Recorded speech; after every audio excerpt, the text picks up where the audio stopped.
This is an advertisement by BetterHelp. January arrives with a sense of expectation and change. But real change is rarely loud or dramatic. It's noticing what no longer needs to be there. Thoughts you keep turning over even when they're not helping. And when you live with those long enough, they can start to feel normal until you pause and see them more clearly. That's where perspective helps. Not fixing yourself, just creating space to understand what's been weighing you down. Therapy can offer that space, a clearer view of your own patterns and what's worth holding on to. BetterHelp makes starting straightforward. You answer a few questions and they match you with a qualified therapist. If it doesn't feel right, you can switch at any time. Whether you're into New Year's resolutions or not, working to better yourself is something everyone should do. And you don't even need to bulldoze your life to do it. Simply use BetterHelp. BetterHelp makes it easy to get matched online with a qualified therapist. Sign up and get 10% off at betterhelp.com/restishistory. That's betterhelp.com/restishistory. This podcast is brought to you by Carvana. Car shopping shouldn't feel like preparing for a marathon of paperwork. That's why Carvana makes buying and financing your car easy. From start to finish, search thousands of vehicles with great prices. All online, all on your time. And when you're ready, your new car shows up right at your door. It doesn't get better than that. Buy your car the easy way. On Carvana. Delivery fees may apply.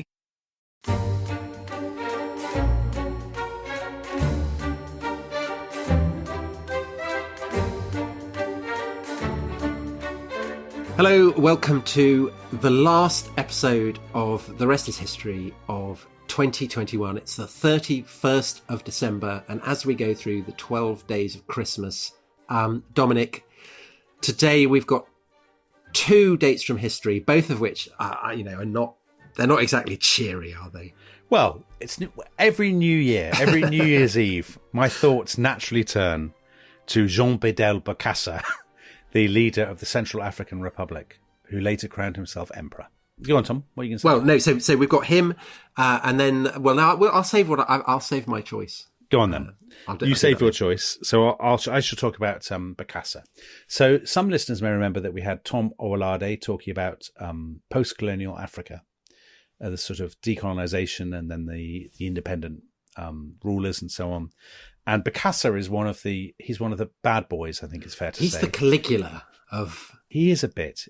Is he Idi Amin the Nero? Yes, I think so. Is that your... Idi Amin would be Nero. Idi Amin is more famous. Caligula. I think Bokassa is the kind of connoisseur's choice, isn't he? Also, I mean, the whole imperial stuff, the Napoleonic stuff. So there's a slight whiff of Napoleon in Egypt about this as well. There absolutely is. So Bokassa, so let's put this into context. So basically... The 31st of December 1965 is when he launches the coup that will take him to power and in the end to imperial greatness.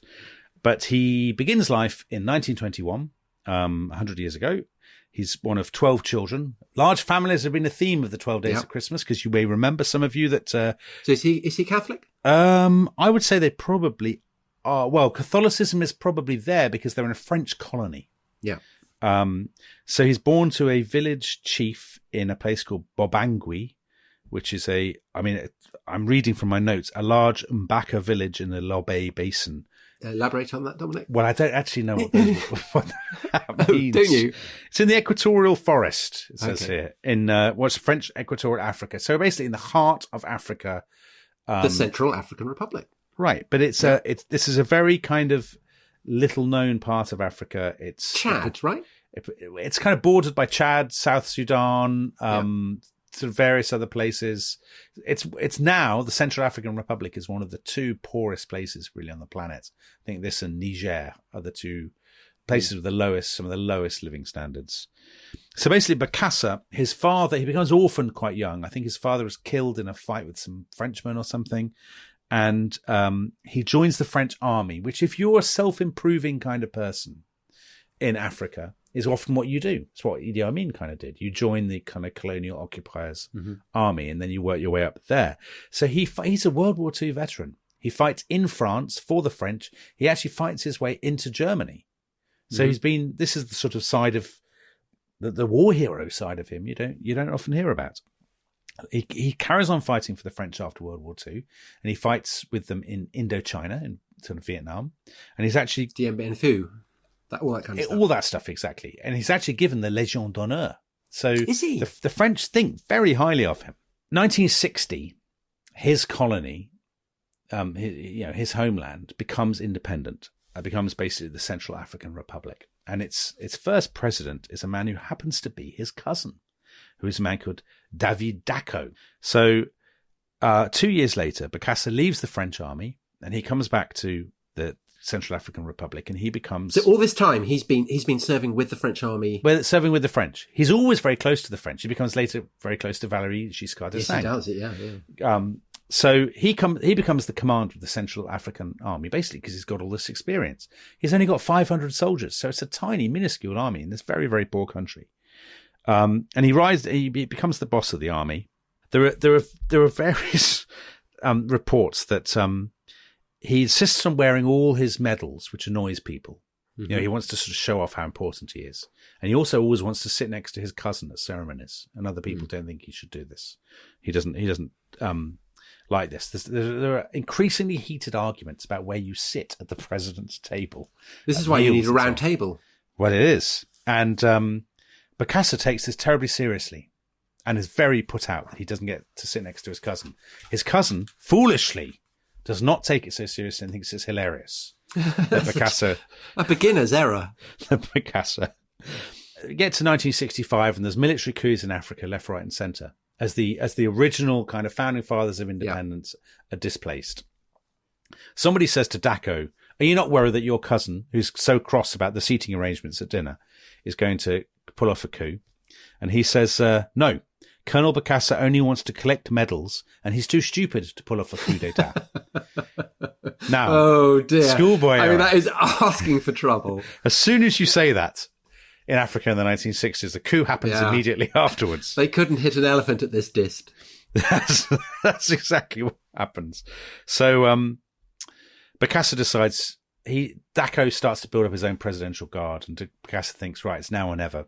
I've only got a few hundred men. So on the 31st of December, 1965, he launches his coup. And Dacko, the president, is arrested and is taken to Bokassa. Bokassa very bizarrely hugs him and says, I tried to warn you, but now it's too late. So they don't kill him, though. They actually just put him in prison. Okay. And so it's by the standards, Bokassa is not a monster because it's quite a bloodless coup. This sort of message goes out on the radio. Is he kept alive, or he is kept alive? So because he becomes president again later on after Bokassa is gone. Yeah. Oh, that's good news. So Bokassa addresses the public on Radio Bangui. Do you want to hear his message, Tom? I'd love to. Yeah. He says, Central Africans, this is Colonel Bokassa speaking to you. Since 3:00 this morning, your army has taken control of the government. The Dacko government has resigned. The hour of justice is at hand. The bourgeoisie is abolished. They don't really have a bourgeoisie in the Central African Republic. So he's a communist, is he? He's not. He's just spouting the stuff that people... So this is French rather than Russian? Yeah, well... Gibberish. Interestingly, one thing, the French are not displeased about the coup at all because... Well, so I was going to ask about that. Because Dacko... So they love Bokassa because he's been in their army and he's their pal. Dacko had been cozying up to the Chinese, Tom. Well... He'd been trying to encourage aid from China. The French didn't like that at all. The French are, I mean, they keep quite tight reins, don't they? They do. On their former colonies. They absolutely do. They absolutely do. What you can get from the Central African Republic, its biggest export is wood, but it also produces gold and diamonds and uranium. So obviously, diamonds. Yeah. Well, diamonds will come up. So Bokassa says the army will, new era, all this, tremendous. And it's a bit of a modernizer at first. So often some of these people who you think of as tremendous villains have these other sides to them. So do you want to hear about his modernizing? I'd love to. Band begging. I mean, I'd rather hear about the mad stuff. Tom-tom playing, only allowed in evenings and at weekends. Okay. So you try to play a tom-tom at 3:00 on a Wednesday in the afternoon, no good. Arrested. Polygamy is banned. Okay. Female circumcision is banned. Okay, he opens a public transport system with 3 bus lines. Okay, good. That's not bad. And a ferry system. And subsidises 2 new national orchestras. Well, this is wonderful stuff. So, I'd vote for him. However, there's a downside. He does carve up his finance minister with a razor after a disagreement about the budget in 1968. So that's a low, I think. Well, we can think of a number of prime ministers who would. Yeah. Margaret Quite Thatcher and envy Nigel that. Lawson. Or Tony, of course. Tony and Gordon. Tony and Gordon. Yeah. Oh, my Boris word. and Rishi. If Tony had only taken after... Did he literally do that? Or is that a slander? Some people say the finance minister was hanged or some other fate awaited him. But there was definitely a disagreement about the budget and there was definitely violence. There are rumours that he engaged in cannibalism. Well, we're going to come to this. Right. Okay, So in traditional fashion, time goes on and he becomes more and more hubristic. And on the 4th of December 1977, he crowns himself Emperor of Central Africa. And he basically has this massive coronation modelled on the coronation. It's a brilliant throne in the shape of an eagle, doesn't he? It looks absolutely... Do you know, I've always thought, every time I've looked at that, I thought if I became, if I staged a coup and I became leader of a country, that's exactly what I'd do. I think if you have a coup, to my mind, there are two reputable ways to go. So one is to be like Antonio Salazar, who was the economist who became dictator of Portugal. Yeah. And he was very austere and I think you could do that and keep some degree of credibility. You could say, I'm just very professorial. I'm the father of the nation, all that. Or you go the full Caligula. Or you go the full, I'll have a throne like an eagle. I'll give diamonds to people. Yeah. I'll just go completely mad. So his coronation cost a third of his country's annual budget. So basically it also cost, interestingly, the exact amount of money, of aid money that the French gave them every year. He spent the whole lot on his coronation, which was modelled on Napoleon's coronation. Which, in a way, the French, must have felt flattered by. Well, they were feeling very flattered because he was giving President Giscard diamonds, which later would come back to bite Giscard and cost him. Some people say cost him the 1981 French presidential election because this was absolutely scandalous that he was basically accepting diamonds from this African emperor. Even the French found that shocking. Well, they didn't find it as shocking as we would. I mean, they thought it was perhaps slightly overstepping the mark. Okay. But he's kicked out in a coup in 1979 and Dacko comes back. And Dacko gives evidence at Bokassa's trial and says, I've seen butchered bodies in the sort of cold storage rooms of Bokassa's palace, and Bokassa would snack on them. Bokassa's security chief testified that he had personally cooked human flesh and served it to Bokassa on an occasional basis. There were rumours, Tom, that Bokassa had served his enemies to Giscard and other visiting Frenchmen. Now, we know that the French have interesting, they'll eat horse, they eat snails. horse, don't they? Yeah. So whether they eat like former Central African Republican finance ministers. But I thought these were not true. These rumours were not true. I think they're probably not true. What actually does for Bokassa? Idi Amin did, right? No, Idi Amin didn't. That wasn't true either. I think that's made up. Okay. I think these are all slightly sort of distasteful, slightly racist rumours, aren't they? But they're originating within African discourse. Yeah, themselves, I suppose so, yes. But what Bokassa had done, he had done a terrible thing, actually, Tom. So listen to this. So what caused the coup was that at the beginning of 1979, he passed a law that all high school students should wear a uniform made in a factory owned by one of his wives. It's basically to enrich his wife. And when the students didn't like this at all, we're talking about sixth formers and stuff. Were they nice uniforms or? No, I think they're terrible. They're terrible. Okay. They're probably very scratchy or something. They threw stones at his car, and he was very put out by it. Including lots of kids threw stones at his car. He was absolutely outraged by this. He ordered his men to round up loads of children and kill them. And that's true, is it? People, killed about 100 kids. Do you know what's amazing about this? The 12 Days of Christmas is that we've chosen these. I mean, certainly I didn't think about the various ramifications, but we've had a massacre of innocents, and now we've got another massacre of innocents. This happens a lot in history, I suppose. It's amazing, isn't it? Yeah. So the French eventually pulled the plug. They thought he was embarrassment, and that was enough. So in the end of 79, they got rid of him. But he wasn't executed or anything. I think he just sort of lingered on and died in prison or something like that, or died in exile. He didn't go to France? Hang out with Giscard? Should we do some live research? Yeah, do some live research. We haven't done some live research for a while. Here we go. He dies in 1996. Yeah, that's quite late. So he was tried. Yes, I knew he'd been tried in the Central African Republic on treason, murder. He was found cleared of cannibalism, found guilty of the murder of school children. He was sentenced to death, but it was commuted to life in solitary confinement. But then he was pardoned and released in 1993, and he lived a private life in Bangui and died in 1996. So he had we're talking about people with a lot of children. he had 17 wives and 50 children. Goodness. Yeah, that's a lot of Christmas presents.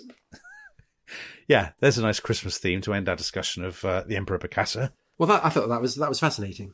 Okay, what's next? Well, we'll find out after the break. What excitement, what drama. All right, we'll see you after the break.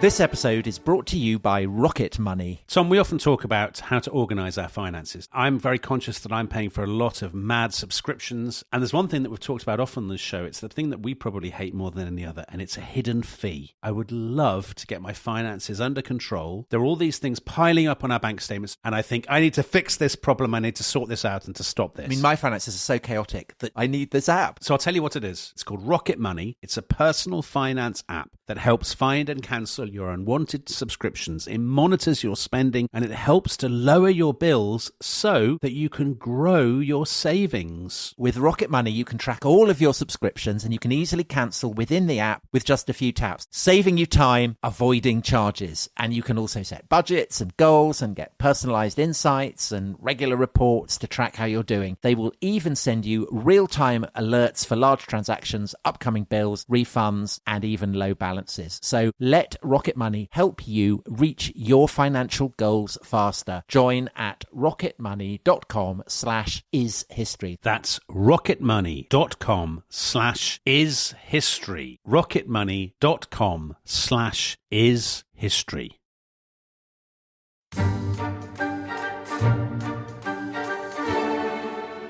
Welcome back to The Rest is History. The tension has been mounting as we've been waiting to find what Tom has chosen as his New Year's Eve happy celebratory moment. Tom, what is it? It's another killer. It's killed more than Bokassa. It's killed more than Herod. It's killed more than the US Army at Wounded Knee. It's coronavirus. It's COVID, because it was on this day 2 years ago, 2019, that the World Health Organization was first informed of there being cases of viral pneumonia in Wuhan. I thought that this would be a suitably jolly note on which to end the series of podcasts that we've done this year, because probably without COVID, we wouldn't have started doing the podcast. In a way, I mean, we've been shaped by it, but we haven't talked about COVID at all as a historical phenomenon. What kind of, whether it will be remembered by the history books, whether it will be forgotten, like Spanish flu famously has been forgotten. So I don't know what your views are on that, Dominic, whether you think that this will be remembered as a kind of seismic global event, or whether it will fade and pass away. It's really hard to say, Tom. I think Spanish flu is a very good example, because Spanish flu, I remember reviewing a book about the Spanish flu about 3 or 4 years ago, called Pale Rider by Laura Spinney, a brilliant book, actually, really interesting book. And what struck me then was Spanish flu famously killed more people than World War One. It had a colossal. And it kept coming back in waves. I think there were 4 waves of the Spanish flu in about 2 or 3 years. So Spanish flu famously not Spanish. People think it was American, Spanish. I think, wasn't it? Yeah, people think America? It probably started actually. I mean, I've seen things saying maybe it started on kind of pig farms in Kansas. Yeah, that it was taken by American soldiers to the great troop camp at Étaples in France, and they're spread among the Allied soldiers and then spread and spread and spread. So it's definitely a contributing factor to the collapse of the German army at the end of 1918, and then spreads throughout the world, kills more people than the First World War. There are places have lockdowns, places have all kinds of different measures to kind of cope with it. So the whole thing about the lockdowns, there were famous case examples of cities that did lock down and suffered far fewer casualties than cities that didn't. And those were hugely informative on the readiness of governments to impose lockdowns this time round. Yeah, although the results of Spanish flu kind of lockdowns and measures were kind of mixed. So, for example, some places closed their schools. But I think in New York, if I'm remembering correctly, and apologies if I have misremembered, but I think in New York, the health people insisted on keeping the schools open because they said there we can observe the children and we'll be able to step in and act. And if we... were children more at risk from Spanish flu? Well, children were much more at risk. I mean, because that was the kind of hideous twist, wasn't it? That it was the young were targeted Exactly. by it rather than the old. Yes, exactly. That's why it rips through the armies in Yeah. the First World War. And then, of course, through kids. Exactly. So lots of families would have lost a child or known people who'd lost a child. And obviously that's what I think in terms of the sort of almost the imaginative impact. That's the big difference between the Spanish flu and COVID, is that COVID is not a disease. So children have, yes, as far as we know, touch wood, And so far also, been immune. that I suppose the impact of Spanish flu was blunted by the fact that the First World War had gone on before, which was a visual display of destruction. The impact of COVID, I imagine, for future historians, will be aggravated by the fact that it hit a globalized era of peace. Yeah, I think that's probably right. Because it's frontiers being closed, flights being cancelled, great cities falling silent. That is shocking because up until that point, everything had been so interconnected, and it's those interconnections that actually enabled COVID to spread as fast as it did. I mean, the weird thing about Spanish flu is it leaves so little impact on popular memory. So, if anyone's ever studied the 1910s and 1920s at school, you'd spend weeks and weeks and weeks on the First World War, months, and then it's sort of, the Spanish flu also happened. Now let's move on to the Roaring Twenties. Well, we're going to be doing 1922, aren't we? I think is that going to be our first one of our first standalone podcasts of the new year? So anniversary, obviously, and that's the year in which The Wasteland is published. And actually, when you read The Wasteland, you do notice its presence in a way that I hadn't done. The people sweeping over London, London Bridge, kind of people coughing. Yeah, this kind of sickness. It's a kind of lurgy. Yeah, it's there on the yellow fog. So perhaps people will look back at the works of literature, the works of art, the culture of the 20s. But nobody talked about the Spanish flu. Yeah. I mean, in the 50s, 60s, 70s, 80s, 90s, the Spanish flu was gone as a subject of conversation, wasn't it? I mean, people Right, so I reckon people will remember this.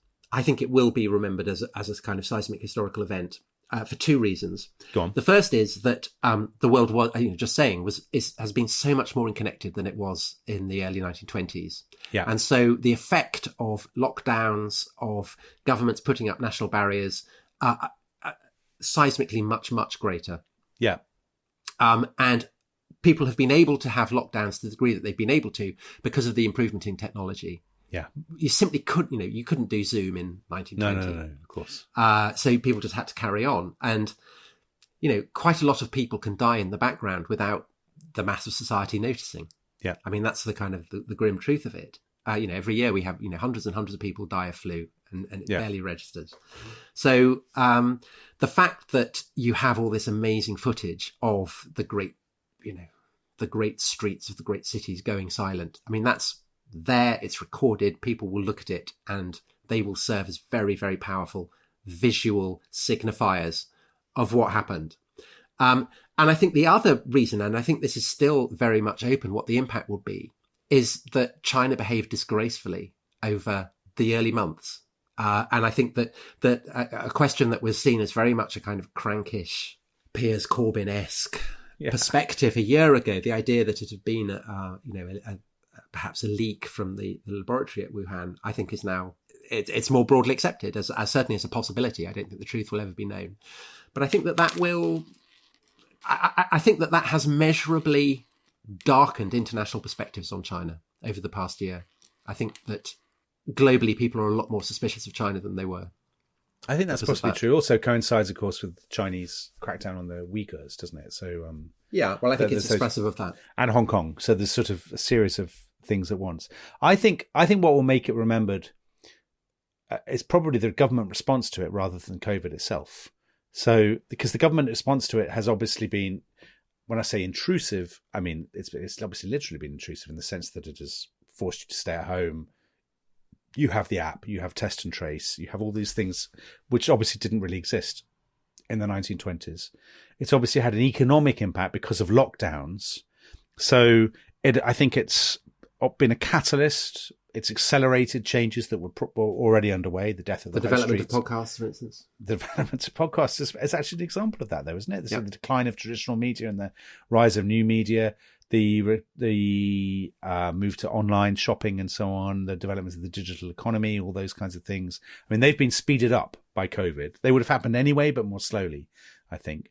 But also, I suppose there's an argument. I don't want to sound like a paranoid lunatic, but there's an argument. Sound like a paranoid. No, lunatic. I won't sound like a paranoid lunatic. Go on. Obviously, if you live in a world where you're showing your vaccine passport, where you a sort of biosecurity age, I mean, that may well be the future. We may all have. Well, we don't know, do we? We don't know. It's too early to say. But it's completely plausible, Tom, that in the year 2080, on your phone, if phones still exist, you will have a record of all your vaccinations. Yeah. And you will need to show these things to get into various places, especially if there are more pandemics. So in that sense, COVID, because of the role of government. Yeah, the infrastructure's been set up for that. The infrastructure is ready, but also the role of government more generally, furlough, taking on massive debt. I mean, those are going to be issues for the rest of our lives, actually. So, Happy New Year, everyone. Ho, ho, ho. We've recorded, so we've done, 6 episodes now in a block. Of the 12 days of Christmas. And this was meant to be a kind of cheery, Tom, bit of fun, bit of knockabout. It hasn't really, has it? I mean, some of them have, but you've chosen. Well, I know. What was I thinking? Yeah. So we've got some much more cheery ones for the next few episodes of this particular series, haven't we? We've got births we've got some deaths, but we've got births of. We've got two calamities hitting the Roman Empire at various stages. But I think it's quite nice because we get to draw parallels between events that we wouldn't otherwise do. Anyway, we should say goodbye and wish you a Happy New Year. Very Happy New Year. And we will see you in 2022. i.e. tomorrow. with the next edition of the 12 or 13 Days of Christmas. Goodbye.